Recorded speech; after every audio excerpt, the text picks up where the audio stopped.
క్రైస్తవ శిలకలన్నీ చర్చకు వస్తాయి ఎప్పుడు చెప్పండి? కార్డులు తీసుకోవడానికి ఎప్పుడు చెప్పండి? 31st వస్తాయి.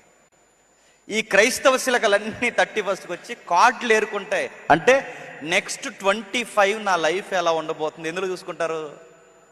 నేను అడుగుతున్నాను, వాగ్దానం కార్డులో నీ లైఫ్ డిసైడ్ అయిపోద్దా? నేను వాగ్దానం కార్డులు తీసుకోవద్దని చెప్పట్లేదు, కానీ ఆగిపోవద్దని చెప్తున్నాను. ఒక కార్డు తీసుకుంటే దానికి ఒక సందర్భం లేదా? దాన్ని పట్టుకుని వెళ్ళిన తర్వాత ఆ వచనం ఎక్కడ రాయబడినది ఏమి చదవా? దాని అధ్యాయం ఏంటి, దాని యొక్క నేపథ్యం ఏంటి, పై వచనాలు ఏంటి, కింద వచనాలు ఏంటి, ఎవరి కోసం రాయబడ్డాయి, ఇవేమి చూడరండి. ఎప్పుడో వదిలేస్తారు. ఆ ఒక్క వాగ్దానం కార్డు తీసుకుని నా ఏడాదికి ఇదే లైసెన్స్ అనుకుని తిరిగితే మరి 66 పుస్తకాలు ఏం చేస్తావు? అది నీకు సంబంధం లేదా? క్యాలెండర్ల మీద వాక్యాలు చదివే వాళ్ళు ఉన్నారు, వాగ్దానం కార్డుల మీద వాక్యాలు చదివే వాళ్ళు ఉన్నారు. ఎవ్రీడే బైబిల్ చదివే వాళ్ళు ఎక్కడున్నారంటే లేరు, తగ్గిపోయారు. అందుకే కొన్ని వాక్యాలు ఎందుకు చదువుతున్నాం మనకి తెలియదు.